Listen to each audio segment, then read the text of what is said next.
Apa 3 prioritas utama yang ditetapkan oleh DJU untuk 1, 3, dan 6 bulan ke depan? Dan mana di antara mereka yang menjadi prioritas nomor satu?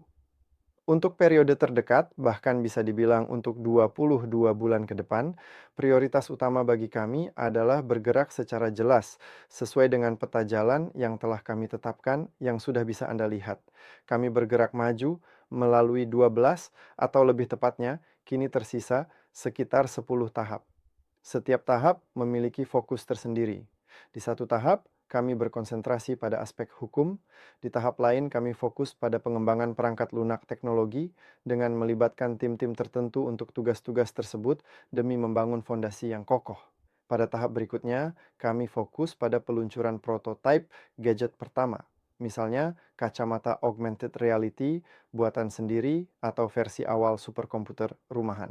Kami ingin mendistribusikan perangkat ini kepada para distributor kami untuk digunakan, diteliti, dan diuji secara global.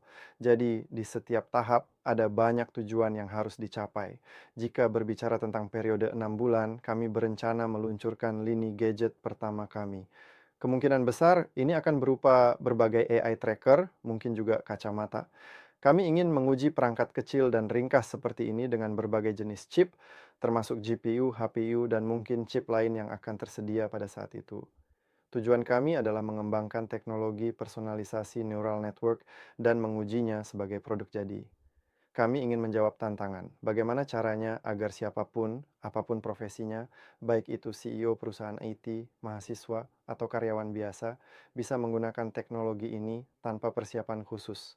Bagaimana agar neural network dapat bekerja secara efektif untuk kepentingan mereka, meningkatkan daya saing mereka di pasar, memperbaiki kualitas hidup mereka saat ini, dan menghasilkan lebih banyak uang. Dan semua itu tanpa harus menempuh pendidikan tinggi tambahan tentang pemrograman neural network, big data, dan sebagainya. Saya, sebagai orang tersebut, tetap menjalani hidup seperti biasa, namun produk baru ini harus dirancang agar benar-benar bermanfaat bagi saya.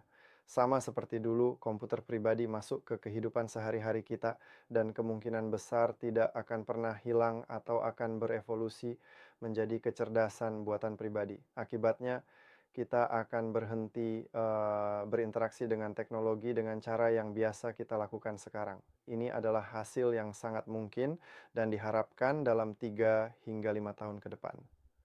Menyenangkan rasanya menyadari bahwa kami adalah salah satu pihak yang secara aktif mengembangkan produk di bidang ini. Kami memiliki peluang besar untuk meluncurkan lini produk kami sendiri dan menawarkan format interaksi yang benar-benar baru ke pasar. Dan format ini mungkin saja akan menjadi standar. Mungkin kami akan menjadi perusahaan pertama di bidang ini dan selamanya tercatat dalam sejarah pasar kecerdasan buatan bersama para pemilik awal kami. Inilah keistimewaan dari apa yang kita lakukan selama beberapa tahun terakhir. Kami menciptakan solusi inovatif yang bisa langsung digunakan. Ini memungkinkan orang untuk mendapatkan penghasilan, meningkatkan kualitas hidup mereka, memperbaiki lingkungan sekitar, dan masuk ke dalam sejarah dengan proyek infrastruktur yang cukup besar. Kombinasi solusi inilah yang memungkinkan kami menjadi ekosistem yang utuh dan menjalankan misi kami, menciptakan teknologi yang melayani manusia siapapun dia.